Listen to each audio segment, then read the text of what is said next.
And we're happy to welcome back to the program from the nation's capital, Jeffrey Simpson, national affairs columnist at the Globe and Mail and the co-author of Hot Air, Meeting Canada's Climate Change Challenge. Jeffrey, it's good to see you in that chair again. How are you? I'm well, and it's always a privilege to be on the best public affairs show in Canada. Thank you for saying so. I want to, just because a lot of this story has happened in the United States, not necessarily our viewers are so up on it, I want to just do some of the background here. Solyndra is a solar panel manufacturer. It got more than a half a billion dollar federal loan guarantee from the United States government, namely the Obama administration. It's now bankrupt. Why has this story in particular, in your view, caused such a stir in Washington, D.C.? First of all, because the Obama administration heralded that particular company. The president referred to it. Vice President Biden was there, I believe, when the company opened. And it was held up as an example of the kind of investment that the administration wished to make in the economy of the future, which included green energy. And so when the company went bankrupt, it became a political black eye for the administration, and it was seized upon by the Republicans, who used it obviously as a stick with which to beat the administration and to cast doubt upon the whole stimulus package, particularly with regard to investments in subsidized, quote-unquote, renewable energy. The Republicans are, of course, calling this a taxpayer ripoff. They say it's a symbol of what's wrong with investing in green energy. And I wonder, again, from your point of view, how much of this is political? How much of this is real concern over the wisdom of investing in this relatively new technology? Well, I think it's both, Steve. I mean, you would expect the Republicans to make a meal of it, and they have. There's another context within which this company failed, and it's relevant for us in Ontario too, as well as the United States, namely that China has done huge amounts of investing with public money, i.e. in China, that's the way things operate, to really become the world leader in the production of clean energy technology in solar and wind.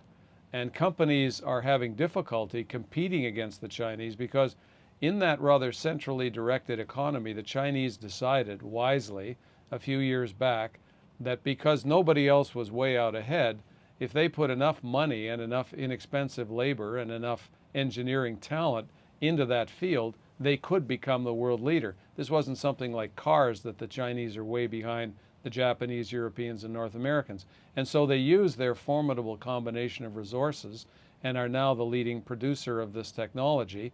And that particular U.S. company found it, according to their company executives, very difficult to compete with the Chinese. Now, what we've done in Ontario is we've doubly subsidized this industry, A, by giving very high rates to the production of renewable energy from solar and wind, and secondly, by insisting that a high percentage of the technology has to be manufactured in Ontario. So we've used both protectionism on the one hand and high tariffs on the other to try to get a fledgling industry off the ground. Let me pursue a little further, though, about why this particular thing seems to be so controversial, because, of course, governments on both sides of the border are not strangers to investing big-time dollars in companies that they like. I mean, we bought a good chunk of GM and a good chunk of Chrysler, and a lot of, hundreds of billions of dollars went into propping up banks. Somehow, this green energy technology seems to have caught everybody's fancy in a much more controversial way. How come? First of all, it's new technology, whereas production of cars was something we know all about. Banks are something we know all about. Secondly, the loan guarantees to the automobile manufacturers were supposed to be, and in fact are being repaid, whereas a lot of investment by government in clean technology is in the form of grants. Some loan guarantees, it depends on the industry. And once the grant is made, the government doesn't get the money back. And this is new. And I should say, because it's important, that notwithstanding the collapse of this company, the Obama administration just this week announced a number of other rather substantial investments in different kinds of clean technologies. The background of this is that I think everybody in the world, in the Western world at any rate, and certainly in China, is trying to figure out how to develop technologies that will wean us away from fossil fuels, which, as we know, are bad polluters and create greenhouse gas emissions that contribute to global warming.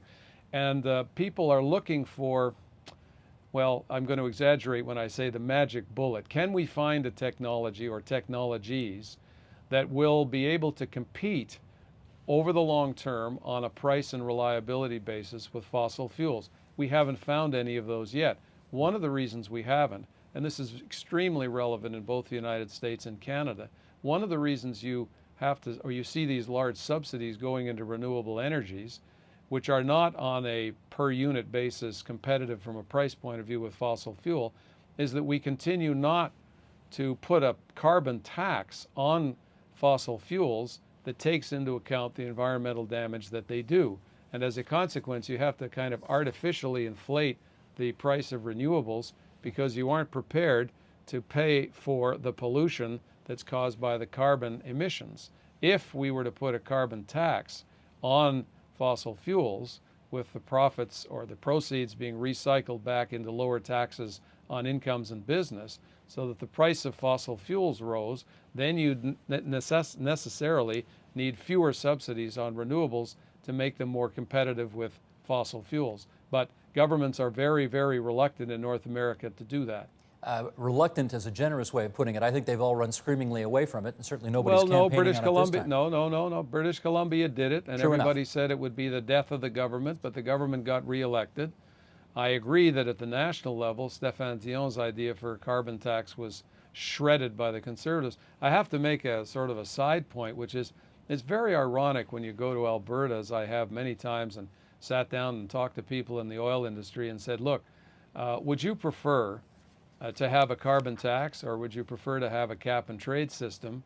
And they all would say, if you give me those two poison chalices, I'd rather have a carbon tax. In fact, big international companies, ExxonMobil being the most obvious, their president has come out very much in favor of a carbon tax. Now, you can say, look, he's just being cynical because he knows that the politicians of whatever political stripe aren't going to impose one, so it's an easy thing for him to suggest. But nonetheless, he's on the record, as are other major corporate executives in the oil and gas field, not many, but some, saying this is the appropriate way to get us to control greenhouse gas emissions and to recycle the proceeds through other parts of the economy. I must confess, when the Solyndra story happened, I mean, a number of us around here started scratching our heads and saying, you know, I mean, the Premier McGuinty was in here a few weeks ago saying, it's a big, complicated world out there, and you got to pick a lane, and I am picking a lane, and the lane I'm picking is to subsidize green energy because we want to be number one. And we did sit around here and start to think of, you know, that's a big, bad example of what can happen when these things go south. Is Ontario at risk of having that kind of thing happen here? What do you think? I think they are. I think first of all, forget subsidies and forget green energy. Companies go bust all the time. They just don't take taxpayers' dollars with them. Secondly, when you engage in this kind of subsidy program, you're creating a kind of artificial market. You're trying to figure out what's the right level of subsidy to get an industry off the ground and what kind of protection is necessary to help that process along.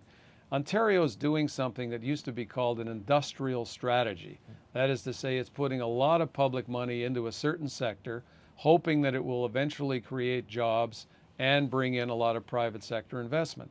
So by definition, you're trying to create something that wasn't there before. You have to make a lot of assumptions about price, about future supply, about demand, about consumer preference and choice, and you don't have anything to guide you as you do in mature industries. So governments are inevitably going to make mistakes, and sometimes very costly mistakes when they do that.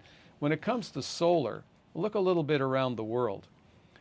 In New South Wales, which is the largest state of Australia, sort of the equivalent of Ontario in Australia, they introduced these high subsidies for the production of solar.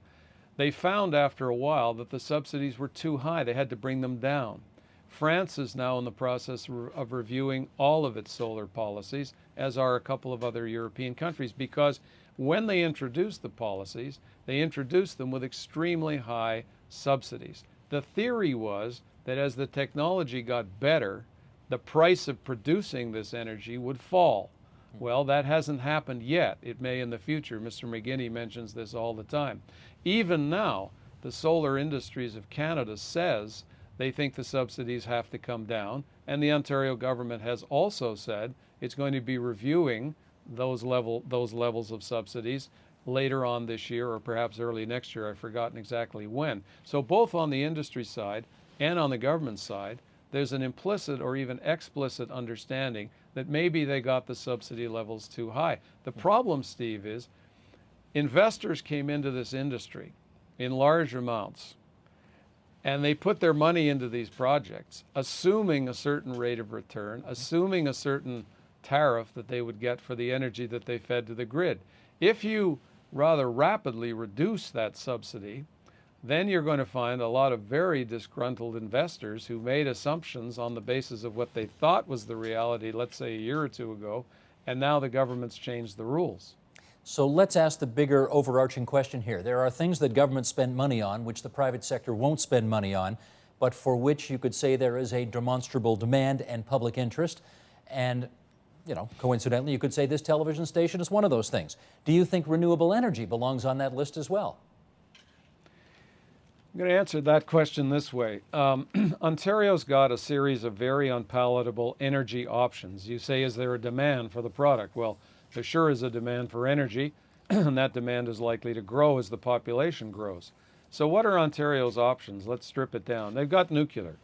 Well, we know that nuclear has been rather expensive in the past, to say the least, and we know that the new reactor that AECL wants to sell to the Ontario government, it has not yet been able to do so.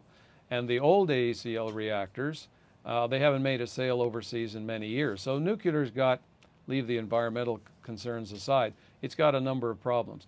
Ontario doesn't have large amounts, as Quebec and Manitoba do, of unexploited hydroelectricity, which is clean.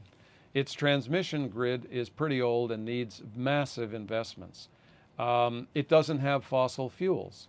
It's trying, for very honorable reasons, to phase out coal, which is a bad polluter.